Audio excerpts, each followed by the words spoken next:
guys, it's Brant, and I'm back with another album review video. And today I'm going to be reviewing Type O Negative's third album called Bloody Kisses. Now, some people don't consider Type O Negative's third album to be their third album. They actually consider it the second because they kind of discount the second album, Origin of the Feces, which was basically a mock live remake of the first album, Slow, Deep, and Hard. But I consider Origin of the Feces their second album. Roadrunner considers it their second album. So we're going to be talking about what is in fact their third album release today, and that is Bloody Kisses. Let's get into it.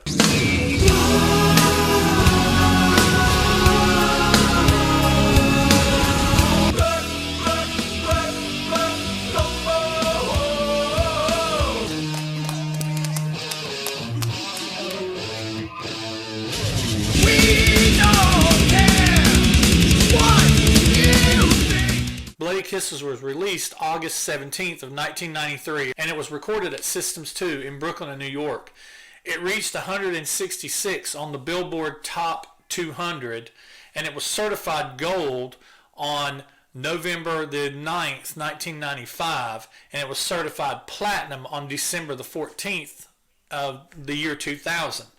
It was released by Roadrunner Records, and it was produced by Peter Steele and Josh Silver, with most of the songs except for cover elements of the album being written by Peter Steele. And this is their third release, as I said, and Bloody Kisses is the last recording with the band's original drummer, Sal Obiscato. He left in late 1993. The album includes one of their best-known songs that they're known for, Black Number One, which earned the band considerable cult following. And this is the song that most people know Type O Negative for. They had a great deal of commercial success. I mean, the album sold platinum, so it sold 1 million copies. So if a lot of times, and I'm a Type O Negative fan, and I'll be like, have you ever heard of Type O Negative? And people go, no. I'm like, have you ever heard of Black Number One? And a lot of times they'll go, oh, yeah, that's Type O Negative? Or I'll say Black Number One, no, and then I'll play it. They'll be like, oh, yeah, I used to hear that song in college or whatever. I was down in, funny story, I was down in Florida, and I was at the St. Augustine Lighthouse filming for one of my paranormal playlists that's on my channel. And I was down at St. Augustine Lighthouse, and I had my Type O Negative shirt on. And one of the guys there is like, Type O Negative, I really dig them. I listened to them a lot in college. They're really cool. And I was like, yeah, I listen to them every day. He's like, I ain't heard them in a long time. I'm like, I listen to them every day, several times a day. And but yeah, Black Number One's the one everybody knows. Christian Woman, everybody knows. Not as much as Black Number One, but the album further established the recurring band's motifs of like cover songs recorded in a gothic style, and the sample-heavy soundscapes in between the songs is where this is kind of really came along. There's a lot of them on this first album, and it kind of carries on through October Rust and some of the other albums. World Coming Down and things like that. The lyrics are, dry. They have dry satirical humor in them. There's a lot of darkness, a lot of pain, a lot of agony, a lot of hatred, things like that. It's notable for being the first album released on Roadrunner Records to achieve gold and platinum status. It was considered a standout album in the goth metal genre. And it's saturated with complex patterns of sound, and it really is. I mean, it's an emotional roller coaster, this album is, and it's one of my favorite albums of all time. I'm just going to go ahead and spoil it there a little bit, but there are some things I don't like about it, so you'll find that out as we go along. It also has a lot of, where it deals with sexual things and religious things. It deals with racial things. I mean, this album's kind of all over the place. Peter was kind of all over the place when he was writing this album because he was coming off of a really bad breakup where he'd even attempted to kill himself. He had, slit his wrists, and so he was going through all that. Plus, they were coming off tours for the album Slow, Deep, and Hard, and for Origin of the Feces, and so they had some racial things in there. The first album called Waste of Life, talking about people living on social assistance and stuff like that, and that was stuff that was on the first album that was not on the second album. And so, that's why I consider the first album and the second album different enough to be album number 1 and number 2. And so, he was being called communist, fascist, racist. I mean, he was being called everything. So it's coming on a lot of fire. So how does Peter Steele deal with it? He deals with it with hate, but he also deals with it with some tongue-in-cheek, sarcastical things that some elements in his songs that we'll get to in the review. So this album is just really good. It continues with having cover songs. It has a cover of Sills and Crofts' Summer Breeze. Originally, Typo Negative's version was going to be called Summer Girl with different lyrics, but they made it a normal cover after Sills and Crofts heard the lyrics to Summer Girl and they found them distasteful, so they changed it. According to Decibel, Bloody Kisses featured the infectious doom pop epics Black Number One and Christian Woman. It had hardcore screeds of Kill All the White People and We Hate Everyone, and had bizarre interludes such as Fay Ray Come Out and Play, Dark Side of the Wombs, and 30 IF. And Black Number One is the sarcastic ode to goth girls concerning that the type of hair dye that they use to dye their hair that blue-black color that they do is Black Number One. And I love me some goth girls, man. I tell you what, they are just, they're nice. But yeah, and it's based on the narcissistic ex-girlfriend of Peter Steele. So that's from the Decibel I pulled that from. So we're going to talk about the packaging a little bit. I have this in 2 versions. Well, I have it on CD, but that's in my car. It stays in my car. I have it on, but in these 2 versions, I have this. This is just recently released. This is the music on vinyl. This is a silver vinyl press, and it's a double album. It's still sealed. It's a double album. And then I have the Run Out Groove Record Store Day exclusive. That's it's a trifold, and it has the green vinyl. You see there's the single there that I have in there of I Don't Want to Be Me, which is not from Bloody Kisses, but it's got I Don't Want to Be Me on one side of it by Typo Negative, and the other side is Trivium.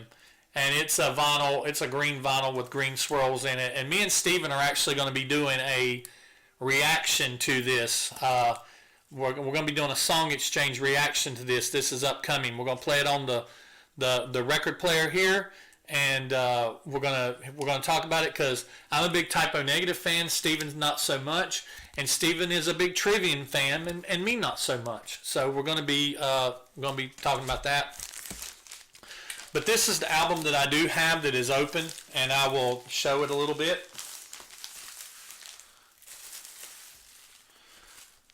So that's the front cover. That's the back cover. And there's alternate, if you go on the internet and look, there's alternate covers, and I'll pop one up right here. Alternate covers. There's you can see a bunch of photo shoots from this, a bunch of pictures from this photo shoot. I like this one, but I kind of like this one too. That's hot. But anyway, so there's that.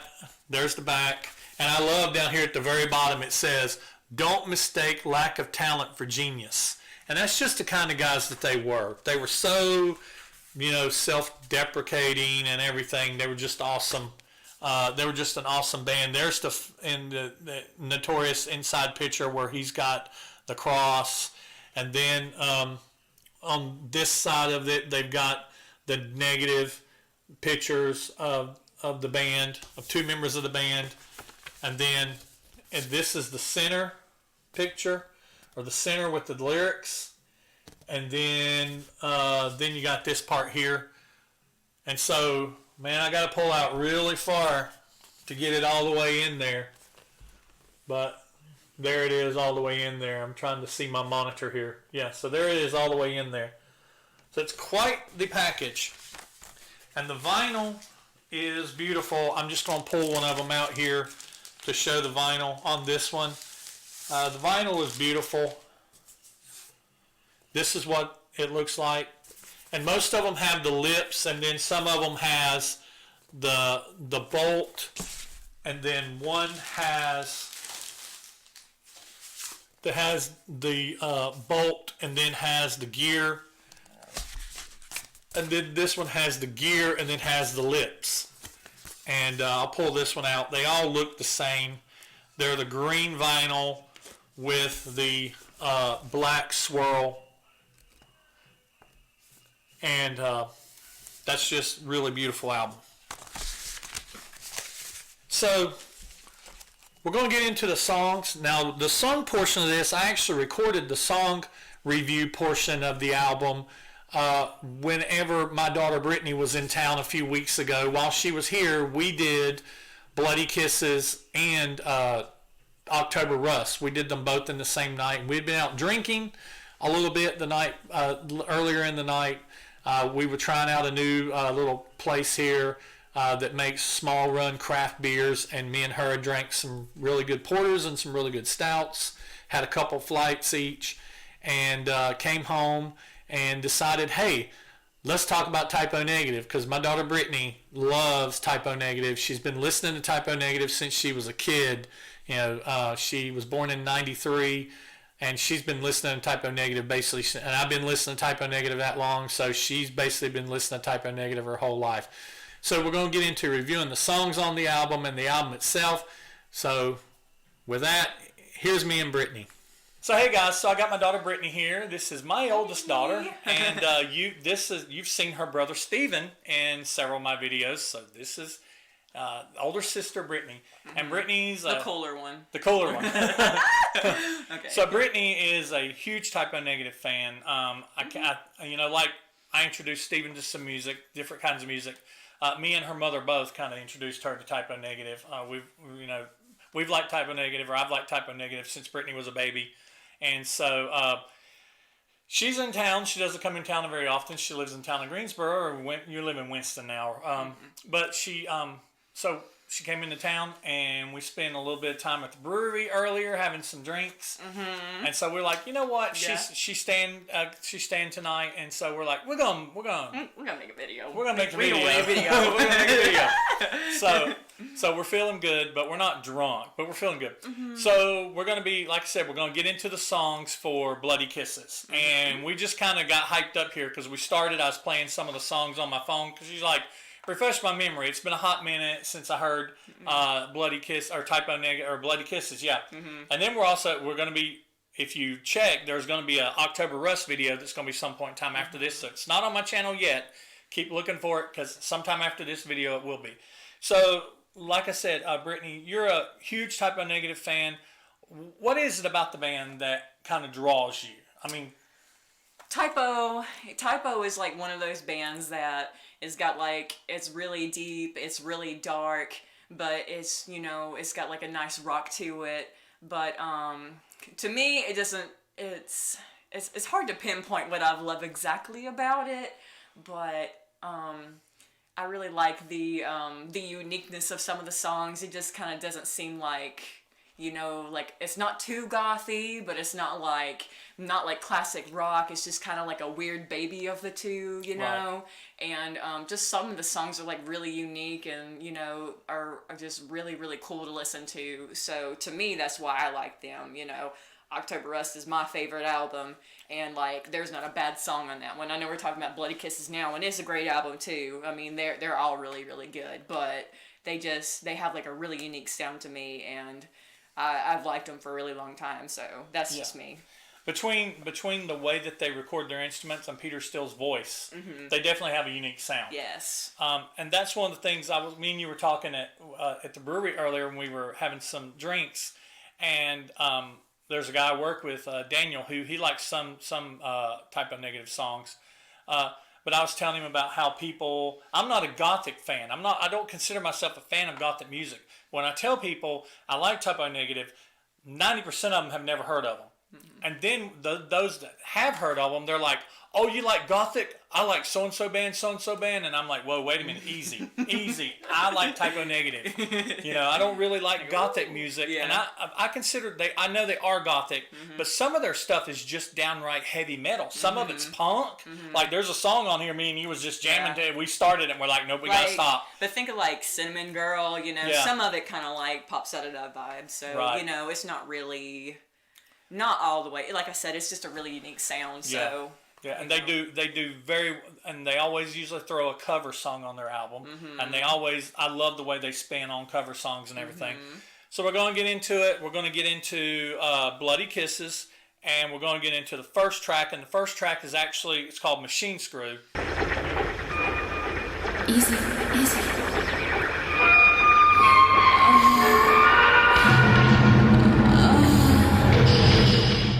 The Machine Screw is basically, it's the first track on the album, and Typo Negative, they do a lot of weird stuff. Like the first track of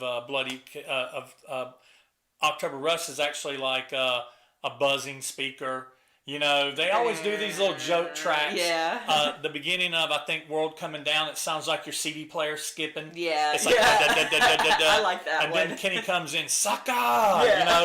So they always do they always start their, Typo Negative, they always take jabs at themselves and everything. So Machine Screw, it just kind of, it does kind of set the tone for the album. It's got that, the machine sounding sound, and then the girl's in there having sound like she's supposedly having some kind of sex with some kind of machine or something, and then it ends, and then it ends and everything. And so it's just not, it's not something I really rate. It's not something most of Josh's stuff that he does, these interludes and these intermissions and stuff.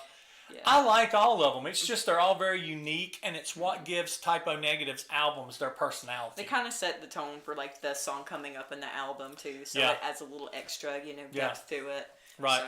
And sometimes you just silly. Like there's one on here, I think it's later, like Faye Ray come out and play, and they're saying like yum yum, eat 'em up, and you just like. And so I listen to this album a lot of times when I'm cutting grass, because Typo Negative's albums are so long. During the summer, I can actually cut my whole yard in the amount of time it takes to listen to an album. And so I'm out there on my riding lawnmower going, gum, gum, eat 'em up. Out there bouncing on my lawnmower. So it's just funny. So Machine Screw's the first kind of track, but we get to the first actual song, and that is Christian Woman. Yeah. No forgiveness for her sins.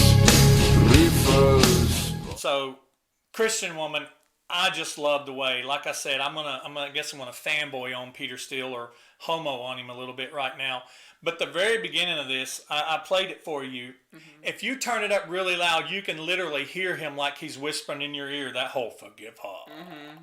And you hear him breathe. For I know she you can knows hear, not you what can she hear her does. breath. You like can hear and you're like, ooh, that's creepy. Yeah, because he's like right. If you got him in your headphones and turned up, he's like literally speaking in your ear. Yeah. I think that's cool. But man, this song, it's so good. it is just Ooh, incredible. So it is one of those songs that, this was one of the hits off of the album. It was cut down, and a lot of, if you've only ever heard a Typo Negative song on the radio or on a video, it is extremely cut. It's and sometimes they cut out the best parts. That makes me mad. Yeah. Oh, I was listening. I can't remember which one I was listening to. That it was a radio edit, and it was a couple of weeks ago. And I was just kind of like, I can't believe they cut that part out. It was so good. And it's not any vocals or anything, but it's still like a really good chorus in the track. I can't remember which one it was. I wish I knew right off the top of my head. Well, because most of the Typo Negative songs, they average like 7 minutes, 5 minutes. They're much longer than radio play. But Christian Woman it's a really good song, but it's actually not it's not my favorite song on the album. But like I said, you're going to have a hard time finding me say anything bad about any song on this album.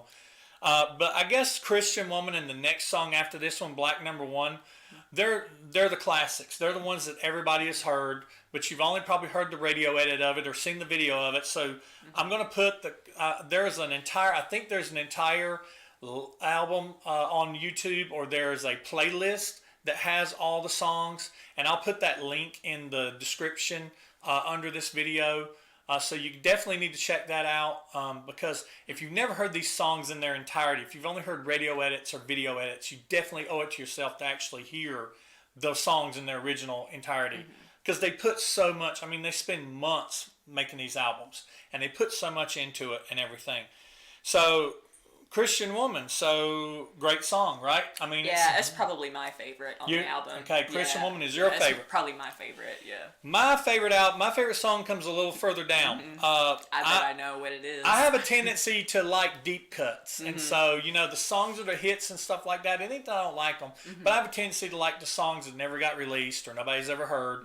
But yeah, that's Christian Woman. So we both like it. It's her favorite song. I really like the song. It's got so many elements and it changes so much. Typo Negative songs are so long and they've got so many passages. If you just listen to a clip, a 10-second long clip like I played, there's so much more to that song.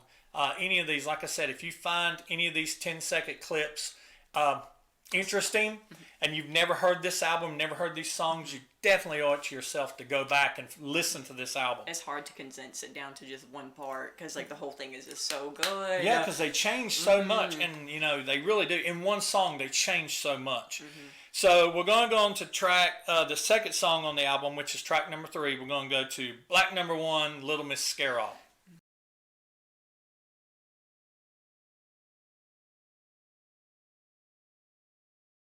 So, I mean, like I said, Black Number 1, Little Miss Scarrow is the classic.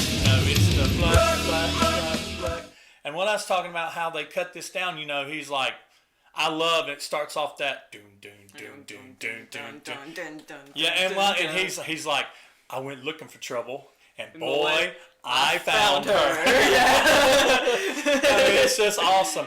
But And he's like, "Ooh, this is gonna be good." But if you've ever seen the radio, if you've ever listened to the radio edit and the video edit of this, it leaves out one of the best parts of the song. At the end of the first verse, he says, "Will she trick or treat? I bet she will." And then that bass line goes do do do do do, and then on either the video edit or the radio edit, it goes right into the second verse. She's got a date at midnight. But on the album version, what does he do? He does that scream. Shay, wow! You know what I'm talking about? Yeah, I do. It is one of those primal screams. They cut that out? Yeah, they cut that out. Yes. I can't believe that. I've never heard the radio edit of that or song. the video. They cut it out. So I didn't know. Like, I've always heard One of the most original iconic song. parts of that song. So I'm just kind of like, that feels weird that they would cut that out. Yeah. I feel like that's like a bad, okay, but I mean, I guess, you have to cut out something, but I feel like that wouldn't be the thing to cut out. Yeah. But now, Peter's not the only person that sings in the band. There's actually Kenny Hickey, the lead guitarist. He also sings. And if you've heard this song, in the chorus, when it goes to go into the chorus, the pre-chorus, it's like going, yeah, you want to go out 'cause it's raining and blowing. That's actually Kenny singing that part. So he kind of gets introduced into this, and some parts Peter actually sings. They Type of Neg kind of changed it up because on some songs, Peter may actually sing a part, but when you see him live, Kenny sings it. And so, but a lot of times, if you hear Kenny singing something on the album, he's the one he'll sing it live too. But Black Number 1, like I said, it's the song that if you play a Typo Negative, any songs off this album for the general populace, because this came out like in the early 90s, the general populace, they're going to either have heard Christian Woman or they're going to heard Black Number 1. You get beyond those two songs, and you're going to find really hard pressed for anybody to have heard any of them. Yep, that's the general populace. So, but Black Number 1, how's it stand up to Christian Woman for you? It's pretty close. It's not. I'd say it's probably maybe like my 4th favorite on the album. Yeah. I've got a couple more that I like over it. I think, I know I probably sound kind of like indie hipstery whenever I say this, but I'm just kind of like, I don't like that song. It's not because I don't like it because it's a mainstream song, but just like when they get to more of their mainstreamy stuff, I feel like it caters to my taste more, So I'm just kind of like, even though I do like Christian Woman, I don't know, I just feel that they just kind of like are appealing to like a audience that's bigger, and it's not like the real reason why I like them in the first place. It's Right. still a good song. Right. It's still really good, but it kind of starts drifting away from that original sound. I don't Right. know. Right. All right, so after that, as far as me for Christian or Black Number One, I like it about the same as I do Christian Woman. They're both good songs. I never skip them. I love parts of all of them, but they're not the songs that I gravitate towards whenever I hear this album. Whenever Christian Woman and Black Number One are playing, I'm already hearing later songs in my brain that's on this album that I'm sitting here going, I'm waiting to I can't wait till it gets to this one. I'm waiting to get to this song. Yeah. And like I said, they're songs that if you're not a Type O Negative fan, you've probably never heard them before. So like I said, if the part, I'm trying to pick out the clips I'm playing, 10-second clips. I'm trying to play the part that I think kind of, like I said, these songs are so long and change so many. It's like a journey. But I'm trying to pick out what the essence, the core nucleus of the song is. And in some cases, it's not the chorus. It may be a part, whatever. So anyway, so after Black Number One, we have another little musical interlude. It's a nice little fun. It's Fay Ray, Come Out and Play.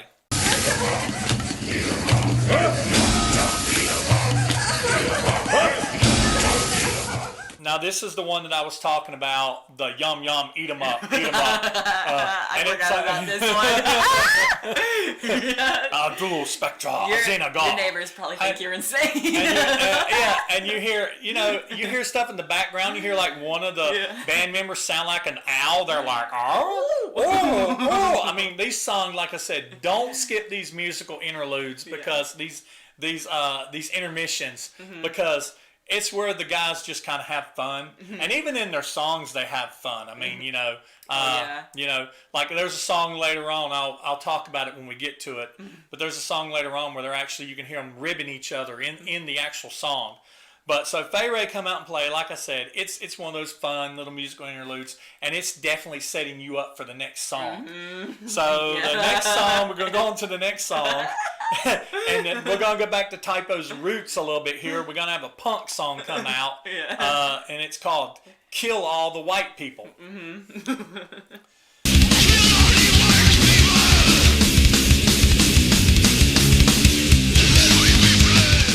Kill All the White People. I remember the very first time I heard this song. As a matter of fact, my friend that's passed away a long time ago, Chris, he was the one that introduced me to Type O Negative. He would. And the very first song he played for me off this album, he's like, I got a song you need to hear. He didn't play Christian Woman. He didn't play Black Number One. He played me Kill All the White People. And I was like, this song is crazy. This song is nuts. It is crazy, but it is so fun. It is so fun. It's so fun. It's crazy. You can't skip it. No, you can't. And I love Kill All the White People. Like I said, it's not one of my favorite songs on the album. It's right there. Honestly, I would put it right there. I'd actually almost listen to Kill All the White People before I would Christian Woman or Black Number One because it's so fun, and it's not a song that I've not heard. I mean, all over and over and over. On the radio, even on Sirius today. If you're listening to what's that one Sirius channel that always plays Type O Negative? I can't remember the name of it. Liquid Metal. Yeah, Liquid Metal always plays Type O Negative, but a lot of times Octane, plays a lot. But they don't go very deep in their catalog. It's like there's certain ones it's like, oh yeah, there's another Type O Negative, the same song, Yeah. But so Kill All the White People. What do you think about it? It's crazy. It's crazy. Yeah, it's pretty crazy. It's a lot of fun. You can't skip that one. If you skip that one, I just Yeah. It's not I don't think this is for you. Like if you can't listen to that one, let's see other. And let me go ahead and tell you, by today's standards, it is not very PR. No. Yeah. It is not very PR. Don't take it to your workplace. But at the same time, you got to remember that Peter Steele at one point in time on the albums before this that he put out, Peter Steele, he actually on an album I've already reviewed on Slow, Deep, and Hard, he actually has a song called Waste of Life. And he basically talks about people living off the system, living off the government, being worthless, not working. And he basically hits not only different races but different classes, and then he basically at the very end of the song he goes, the whole end of the song says you're a waste of life. And there was actually one point in time he was accused of being communist and fascist and racist. And there's actually a song later on in here called "We Hate Everyone" that actually he kind of has lyrics in there where he addresses that. So we'll talk about that when we get to it. But so yeah, "Kill All the White People." That sets us up for one of my favorite songs on the album, and it's a cover song, "Summer Breeze." Summer breeze makes me feel fine. So "Summer Breeze" is I think it's a Seal and Crofts, and if I'm wrong, I'll put some correction in the bottom here, but I think it's Seal and Crofts. This is one of those songs, if you listen to the original, it's like fast. It's like in this kind of keyboard synth. It's like da na na na na na na na na. I haven't heard the original. You know. I haven't. And the guy, and what's funny is this is the only version of it I've heard. compared to Peter's low voice, this guy's coming out and he's like, "See the one hanging on the sidewalk." Is it like from the 70s or something? Next door. Yeah. Okay, well that's "Summer yeah. breeze Yeah. makes me feel fine." It's like that happy. Oh, that song. Flowing Okay. through the jasmine in my mind. You know, it's kind of that. You know, I sound like Cartman. In my mind. Okay. but then you have typo. That low voice and just coming slow. in. I mean, yeah. that's one thing that I remember whenever I first heard Typo Negative. I'm like, they can Their tempo is they can so play slow. so slow. And "Summer Breeze" is one of those songs. It's not the slowest song on the album. We'll get to that later. But "Summer Breeze" is probably, it's one of the songs that's in my top 5 on this album. I love "Summer Breeze." I love the way that they covered it and everything. And then they go into this little thing at the end of it called "Set Me on Fire," which is kind of like it's not part of "Summer Breeze." It's something that they wrote, but it's like I told you, they changed their songs, and they'll change through the song several times. But so "Summer Breeze" and "Set Me on Fire," I really love it. It's probably one of my top 5s, maybe my number 5 favorite song on the album. I have a tendency to like a lot of the later on songs on this album. So I'd put this somewhere around 5. What do you think about "Summer Breeze"? I'm not a super huge fan of it, Okay. but I mean, I still really like it. I don't think there's really a Typo song that I do not like. Like, I wouldn't skip it, but it's not my favorite. I just don't really have like any. There's not really any like specific part of it that like really sticks to me. Right. Still a good song though. But, Okay. Yeah. All right. Okay, so "Summer Breeze" goes into track 7, which is "Set Me on Fire." Sets me on fire. She sets me on fire. Sets me on fire. But it's actually, if you're listening to it together, because it's like, at the very end of the "Summer Breeze," he's like, "Summer breeze makes me feel fine." He's like blowing through the jasmine in my. And then when he says "mind," it starts, right there it starts, "Set me on fire." track, She yeah. sets me on fire. And, and it's kind of like part of, it's almost feels like it's a part of "Summer Breeze," even though it's his own second song. Yeah, it feels like you would get tricked into thinking it was the same song if you didn't like pay attention to it flipping over into the Right. next one. You just kind of like thinking like that one Green Day song. It's like it goes from like Brain Stew like right into the next Yeah, one, and you're just like you're like this is 2 different songs, you know? Yeah. But exactly. it's and kind of you like, never hear them separate. yeah, It's almost like they've always played together on the radio. And it's almost like Led Zeppelin, "Dire Maker" and "Livin' Lovin' Maid." You know, you always hear those two together. Or "We Will Rock You" and "We Are the Champions." You always hear those two together. And Yeah. they come so close together, you think they're the same song. But they're not. But they're not. Yeah. Okay, so so the next song is, after "Set Me on Fire," is another musical interlude, and it's called "Dark Side of the Womb."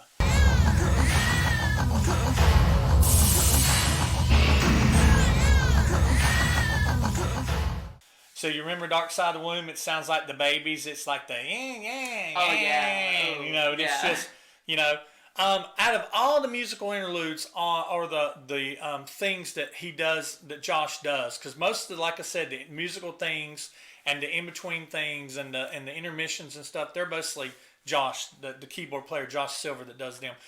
Out of all of them, if I was have to pick, which ones I like better than the other ones, this one's probably my least favorite of them, because it's basically just a sample of a baby crying over this real like big, like this drum beat that's got these just like big huge this big, huge ambiance to it. This is not a whole lot to it. You know what I mean? So, so after Dark Side of the Womb, it goes into the next song called We Hate Everyone.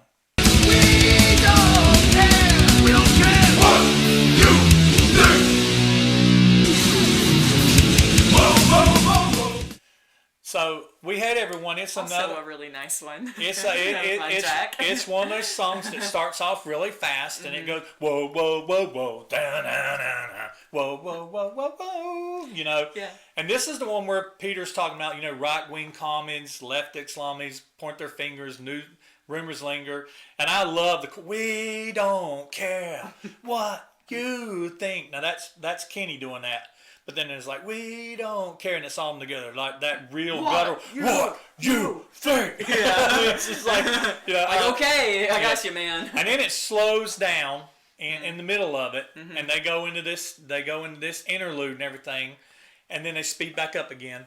But yeah, we don't care what you think. It's almost like it's almost like Kill All the White People Part 2. Or, you know, it's one of the, but it's basically Peter addressing those people who was saying that he was racist, he was communist, he was fascist, he was all these sexist and all this stuff for the things that he said on the first couple albums. Because the first couple albums, you know, Slow, Deep, and Hard, and then Origin of Feces. Origin of Feces was just kind of a remixing and a re-recording of the first album. Because Peter was a perfectionist, and I read this in an interview one time that Kenny said basically that as soon as Peter, the reason why it took them so long to record an album is because Peter would constantly be reworking something and improving something, and Josh was the same way too, but more so Peter. He'd be constantly reworking something, re-recording something in the studio, and then even after they were done, he'd be like, you know, I wished I would have done it this way. I wished I would have sang it this way. I wish we would have arranged it this way. And so he was so dissatisfied with Slow, Deep, and Hard, which was basically their demo. You know, they started off as after Carnivore. He started the band, and they were originally called Repulsion. Then he changed the name because of somebody in the band already had Repulsion, and then they put out an album called Sub-Zero, which he had, which my tattoo's not finished yet, but it was a zero with it was an O with a negative in the middle for Sub-Zero, negative zero. And so they had to change the name. So he heard a radio. I believe the story is, now you type in negative fans, they're way more deeper than me. Don't kill me over this. If I've got the story wrong, put it in the comments. I don't mind being corrected in a classy manner. But I don't know. We already told him that we like to kill all the white people, so Yeah, they we probably hate- at this and point we hate everyone because there's no turning back. because we don't care what you think.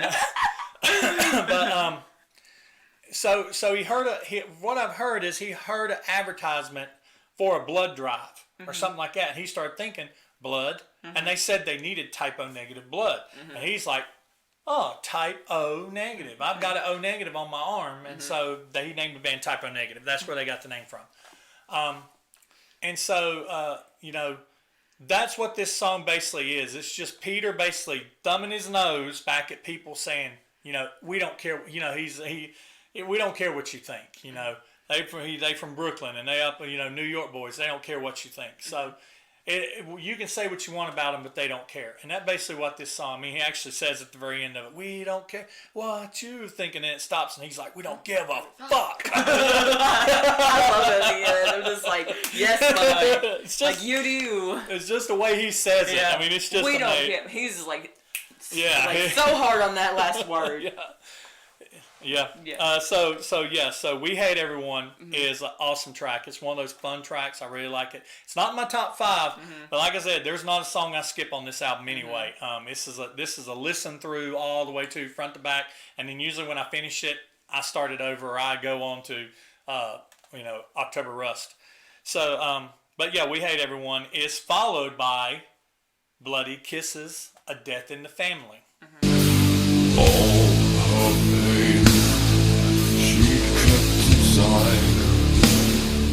Now I'm going to go ahead and say it.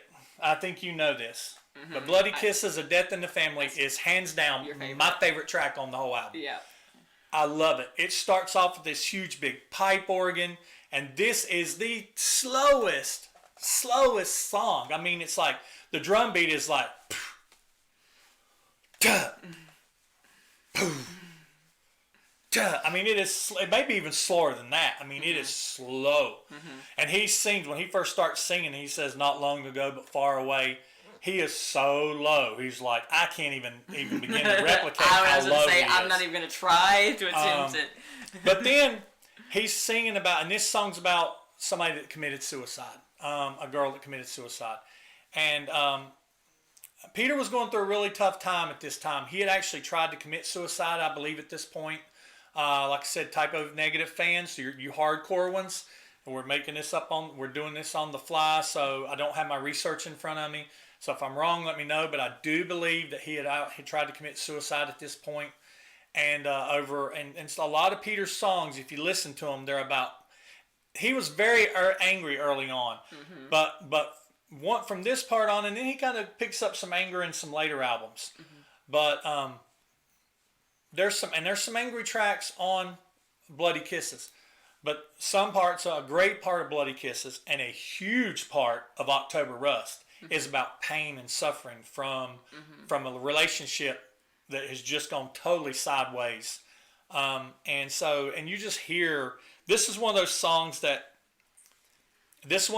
you need to listen to this song. If you want to hear a song about pain and anguish, it goes through so many melodies. And there's this one part it goes into as an interlude where it goes into this part when it comes out and it's getting ready to go in this interlude. And he says, he almost whispered, he goes, don't die, please. And then it goes in that piano we love. Ooh. That dun, dun, dun, dun, dun, dun, dun. Yeah, it's so good. And then that boom. Yeah, Afterwards. and then you hear like crows. Yeah. That joke that we made. They sound like ducks. So it was like whack. they use crows, but what if then when you're listening to it, replace the crows with ducks. Yeah. Instead of caw. It was so funny. Yeah. But hands down, so much emotion, so much. Just this song is it's a musical orgasm for your ears. I mean, it's just so deep and so brooding and just so much pain in the song and everything. I've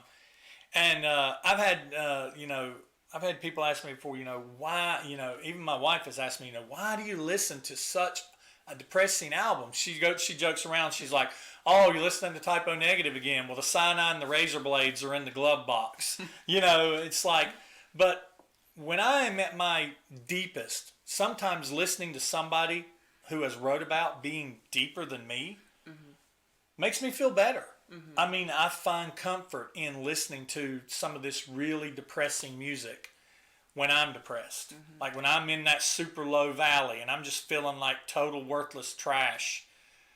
I'm listening to somebody who has felt deeper than I have and been there, and everything, and wrote a song about it and wrote good songs about it. Yeah, I think that's a good way to explain, like, one of the reasons why I like their songs so much, because all that emotion is in there, and, it might not be totally relatable for you, like, your exact situation, but, like, it still somehow makes you feel better, So I think that's one of the really cool things about their songs.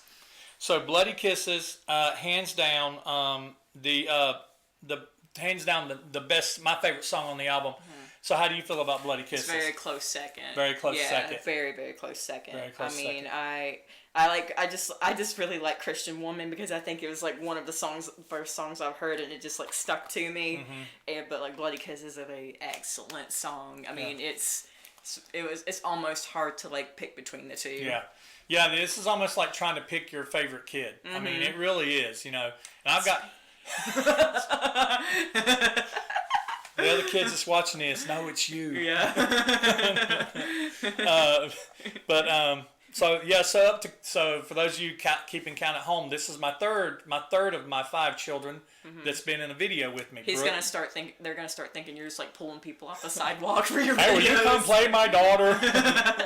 I don't know you, but no. So yeah, Brittney and Brooke and Steven. Everybody's seen Steven. Brooke's been in 1. Brittney will end up being in 2, and I still have Chrissy and Tyler left to go, but they'll eventually be in 1 too. Just got to find some subject matter that they want to be in on. So Bloody Kisses, great song. So then we go back to another musical interlude called 30IF.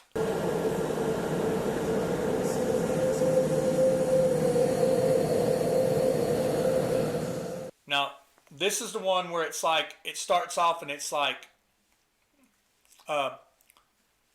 it's all samples. That's like, it goes, bye, yeah, bye, yeah, bye, yeah, bye, yeah. and then it goes into that where it's just like, it's like a suspended sound. You hear Peter like, Oh, yeah, that's the part I remember. Yeah. and you hear, oh, you know. Yeah. And what I love about this song is at the very end of it, you hear a tractor trailer coming at you, and it's like screeching its brakes, burr, burr, blowing its horn. It's like, it crashes.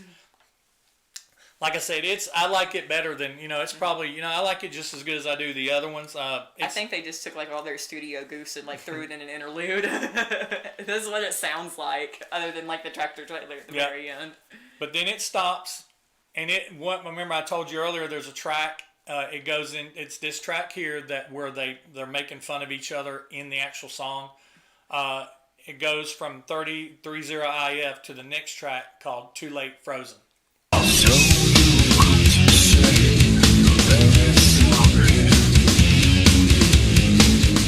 So right after 30IF, after the tractor trailer crashes, it goes into sounding like somebody's like just hitting on their bass, and then it's like Peter, the way he would distort his bass, it almost sounded like a guitar because he would put so much distortion on it. And he starts off this opening riff, and the opening riff is like dun dun dun dun dun dun dun, and he messes up, and you hear, and he stops, and you hear, he's like shit, and you hear somebody in the background going, I think it's Kenny, he's like, what the fuck, man?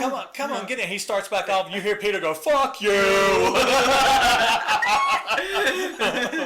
That Brooklyn accent, fuck you. Stops like 3 chords in, and he's like, but yeah, and too late for apologies. It's too late. And this, but I love Too Late Frozen. It is one of those songs that it goes through so many changes. It goes through all that, and then it goes into this interlude where it's the drums just a doom, doom, doom, doom. Then it goes into that where they have that monk, so like yo. I haven't like listened to this one in a while, so I'm like sitting here singing it again in my head. In the shadow of the light from a black sun. Yeah. Oh, that part's good, yeah. And it's like that distortion and like the voice. Yeah. I'm telling you, listen to these songs. If you've never heard them, give them a chance. Listen to them if you've never heard them. They're so good. But Too Late Frozen is probably my third favorite song on the album. I would have to say, that's the same for me. Yeah. Too Late Frozen is probably my third favorite song on the album. Like I said, we're getting really deep here. So we got 2 songs left, but Too Late Frozen, so much to it, so many changes, and they'll do stuff, and then they'll circle back around. He actually finishes out the last part of the song finishes with the way it starts. That back to that riff, that do no no no no no no. And then so Too Late Frozen finishes. It ends. They actually Typo Negative is really bad about abruptly ending songs, or actually on October Rust they'll do a digital cut where the song's still playing and it sounds like somebody just walked up and hit the stop button. Yeah. You're like, what the hell, is my CD messed up? Yeah. So Too Late Frozen immediately goes into the next song, and it's like Too Late for Apologies, and then it stops, and then right after it's like the distortion fading into the next song, Blood and Fire.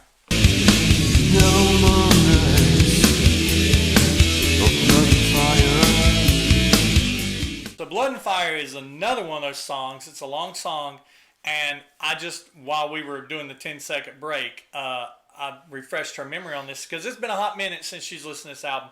But then it got to this one part, she's like, oh yeah, I love that part. But Blood and Fire is one of those songs. It's got so many parts. It's like no more night of blood and fire and everything. The guitar is just, it's like a ear-shattering razor blade type guitar, But then it has this part in the middle where it stops, and it's just like it's a quick stop, and then it's like acoustic, and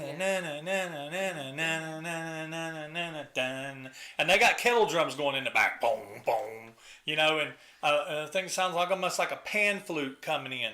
But then it is love eternal. That harmony is so good. I mean, it's just it sounds so good. And then that guitar comes back in and it goes into a song, goes into the solo and everything. And then there's like a guitar solo yeah, after solo. that, and it's good too. Yes. Yes. And then, and so this is another one. So, and I love Blood and Fire. It's probably in my top. Well, it's probably around 7 or 8 on the album. I thought you were about to me. say top 10. I'm like, whoa, No. calm down. There's like not that many songs. Yeah, not that actual many songs. Yeah. Because actual many songs, there are 1, 2, It's like 4 interludes 3, and like 8 actual songs. 4, 5, 6, 7, 8, 9, 10. There's Okay, actual so 10 there is songs. 10, There's okay. 10 songs. So this probably is around 7 for me. It's a 7 bloods out of fires. 7 bloods out of 10 fires. Yeah, there you go. There you go. Well, we can't do Wolf Moon. That's on the Yeah. next album. So Yeah. it's 4 Wolf Moons. It's 4 wolves out of 10 moons. But except I wouldn't give it a 4. I'd probably give it like Yeah. a 15 out of 10 moons. Yeah. So Blood and Fire, it's probably about a 7 for me on the album. I really like that song. So, Yeah. but it's not. Is it your top 5? No, it's not in my top Top five. five? No, it's not. Because this is really hard to pick. It's like doing like, you know. Yeah. It's like It comes down to minute. It's like, you know, it's like this is 1. This song's number 1, and this second song is like 1.25. You know, yeah. it's not technically a 2. So, like, if I'm in a good mood, it's a 4. But if I'm in a bad mood, it's like a 8. But, like, if I'm somewhere in the middle, then it's a 1. You know, it's just like a complicated scale, and it's always ever changing. Right. But, yeah, it's... Just give me a damn score. Okay. Well, I'm going to give you the average of them and divide it by 3, and I'll get back to you next week, and I'll let you know for sure. Okay. You starting to do my rating scale now. I got the nerdy rating scale. Well, you take the score and you add it up and you divide it by 10, and then they're like, No. nerd. You got a lot to learn. Okay, so after we come out of Blood and Fire, we go to the last song on the album, Can't Lose You.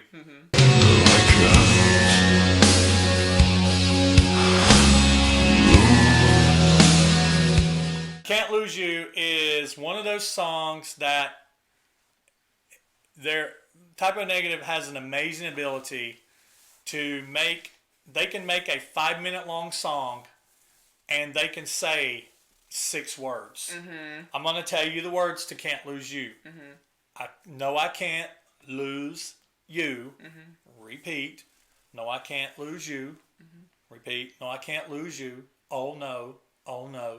No. Sounds like a Rage Against the Machine song. But this with, song, like, kind of what's emotion packed that? into What's that kind of? What is that? It's a sitar. That ding, ding, ding, ding, Oh, ding, yeah, that guitar that it's goes sitar. all the way through Yeah, this. yeah. A sitar. It's got a sitar in it, guys. You gotta listen to this song, and it's my second favorite song on the album. I love "Can't Lose You." Just the simplicity of the words and the desperation. Like I said, what Pete was going through during this time. And no, I can't lose you. I mean, it's like, I can't lose you. He repeats that over and over and over throughout the whole song. If you're looking for a lot of action in this song and a lot of changes, you're not going to get it because it doesn't change very much. It basically starts the way it begins and goes pretty much through the whole thing. They bring layers in and out and everything, and the sitar has a really good kind of thing at the end of it. It's got a really good solo. Yeah, it's got like a really, really nice thing going on. It's a simple song, but... And then, like, there's one part, instead he goes, and while he's singing, he'll go, no, I can't. And then their background vocal goes in, I can't lose you. You know, I mean, it's like... It's just amazing. There's so many layers to these songs. You listen to it with headsets on, and you hear something different every time. It just keeps building, and you're just kind of like, I need you to quit. This is too much emotion for me. Yeah. So, yeah, but it's a beautiful song. And so that's basically and it's one of those songs that just stops at the end of it. This is the one that says they're chanting something at the end, and a lot of times Peter speaks in a lot of he'll do a lot of kind of Gregorian chants. He'll speak in like other languages. Sometimes they'll just chant stuff and you don't really know what they're saying. I think this is the one that's got the joke on the end of it where it sounds like they're saying everybody smokes pot, Monty Connor sucks cock. And Monty Collar, I think that's his name. He was their A&R rep, and so they poked fun. They poked fun at their band, their label Roadrunner a lot. But it's like everybody smoke pot, Monty Collar sucks cock. And it just kind of goes and goes and goes, and then it just kind of ends. It's like and it opens over. I mean, it's just like it's over just like that. And so that's it for Bloody Kisses. It is probably in Typo Negative's catalog. I mean, I'll go ahead and say it. I'm not if you watch me doing Kiss reviews, I've not said yet what my favorite Kiss album is. I said I wasn't going to rank my Kiss albums from front to end until I was totally done. But with Typo Negative, I don't have no problem saying it that Bloody Kisses is probably my second favorite out of all of them. But it's near and dear to me. Even though it's not my favorite Bloody Kisses Typo Negative album, it's near and dear to me because it's the first album I heard, and I remember shortly after I heard the first two albums, and upon hearing the first two albums, I wasn't that big of a fan because they don't have quite the gothic sound that Bloody Kisses has, and Bloody Kisses don't have quite the overall symphonic gothic huge sound that October Rust has. October Rust, to me, I'll go ahead and say it, October Rust is their masterpiece to me. I mean, October Rust is their best album, in my opinion. But Bloody Kisses is right there. I don't know. I like some of those like fast-paced, punky songs, though. I think that's kind of the charm of it too. But then like they balance it out with like some of those slower pieces that have like all that emotion packed into it. But and you don't see a whole lot of like the faster paced like punk like I don't give a shit type of like songs in October Rust, and that's kind of one of the reasons that I like Bloody Kisses so much. I will agree with you and say that like October Rust is my favorite, but Bloody Kisses is like a really close runner up. Right. It's just got a lot of. And sometimes even if October Rust is your favorite, sometimes you're in the mood to listen to Bloody Kisses. Yeah. Because October Rust is one of those albums. Bloody Kisses would be one of those albums that would leave you emotionally spent if it did not have some of the punky, joking type stabbing, making fun and, we don't give a shit what you think and stuff type songs. But you're right, October Rust doesn't have that. Yeah. And if you listen to October Rust and listen to it intently from front to back, it will wear you out. Yeah. It will wear you out. Emotionally, it will put you through the ringer. Because it is that. If you think Peter was hurting for Bloody Kisses, no, he threw everything he had into October Rust. So that's what we want. Yeah. So, we want to be emotionally put through the ringer. That's what makes it so good. That's what makes it so good. So anyway, that's going to wrap it up for this video, and we appreciate you guys watching. We're going to have, if you like I said, if you're watching this video, if it's not out already. Be looking out for October Rust because when we get done filming this, we're going to film that. So be sure to look out for that. I'm Brant. This is my daughter Brittney. You haven't seen the last of me yet. Not the last of her yet. And this has been In My Head channel, Typo Negative album review. And I'll see you next time, guys. Thanks for watching. Bye. That was really fun. I'm going to go grab a drink of water real quick. I'm going to get a drink of water too real quick.